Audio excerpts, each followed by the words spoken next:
നമുക്ക് അരവിന്ദിന്റെ മക്കളുടെ നാളത്തെ നല്ലൊരു കഥ കേട്ടാലോ? വീഡിയോ ഇഷ്ടപ്പെടുവാണെങ്കിൽ ഒന്ന് ലൈക്ക് ചെയ്ത് ഹൈപ്പ് ചെയ്യാൻ മറക്കരുത്.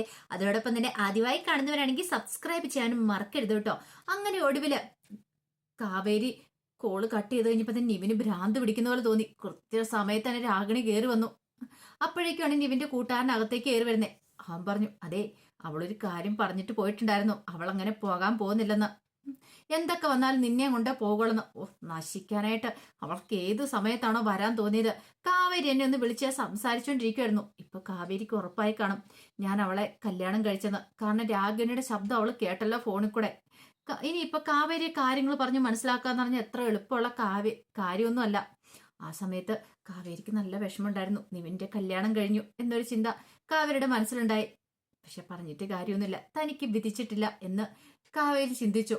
ഇനിയിപ്പോൾ അതിനെക്കുറിച്ചാണ് ആലോചിച്ചുകൊണ്ടിരിക്കേണ്ട കാര്യമൊന്നുമില്ല. നാളെ നിളമോളെ കൊണ്ട് ഹോസ്പിറ്റലിൽ പോകണം. അതുകൊണ്ട് കാവേരി കൂടുതലൊന്നും ചിന്തിക്കാനും പോയില്ല. ആ സമയത്ത് രാഗിണി നിവിന്റെ ഫോണിലേക്ക് വിളിക്കുകയാണ്. വിളിച്ചിട്ട് നിവിനോട് ചോദിച്ചു, എന്നെ അവിടുന്ന് നൈസായിട്ട് ഒഴിവാക്കിയതാന്ന് എനിക്കറിയാം. പക്ഷെ ഒരു കാര്യമുണ്ട്. നിവിന് കൊച്ചിക്കാന്നും പറഞ്ഞു ട്രിവാൻഡത്തിന് പോയ കാര്യം രാജേശ്വരി അപ്പച്ചിക്ക് അറിയാവോന്ന് ചോദിച്ചു. നിവിനൊന്നും മിണ്ടിയില്ല.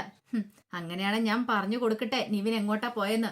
കാവേരിയെ കാണാനായിട്ട് ട്രിവാൻഡ്രത്ത് പോയി കിടക്കുമെന്ന്. നിവിന്റെ സകല നിയന്ത്രണം വിട്ടു. നിവിൻ ചോദിച്ചു, നിനക്ക് എന്തിന്റെ കേടാടി നിനക്ക്?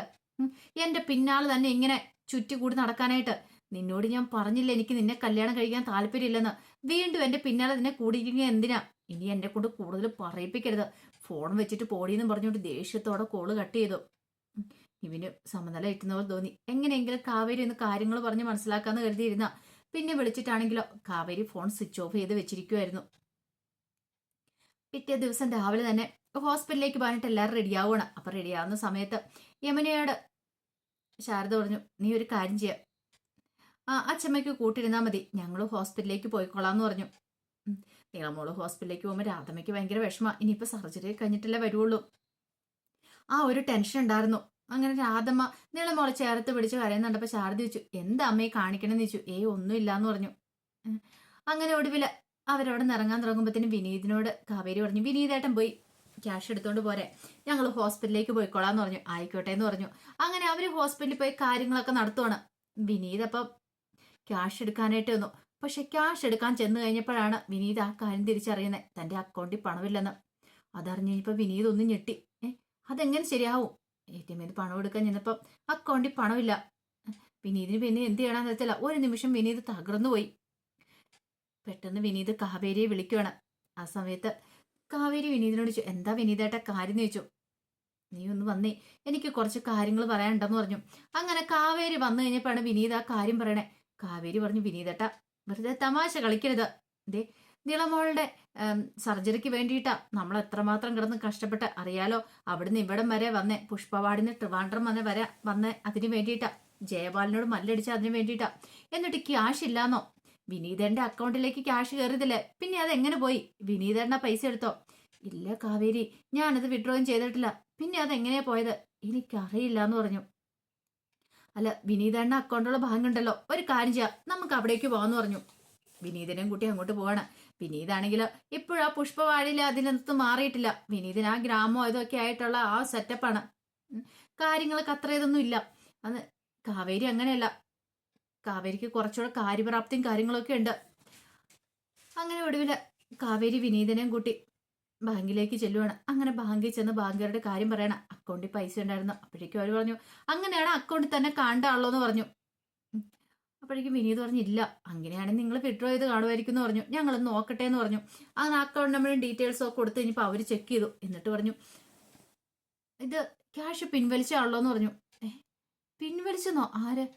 അതറിയില്ല, ക്യാഷ് പിൻവലിച്ചിട്ടുണ്ടെന്ന് പറഞ്ഞു.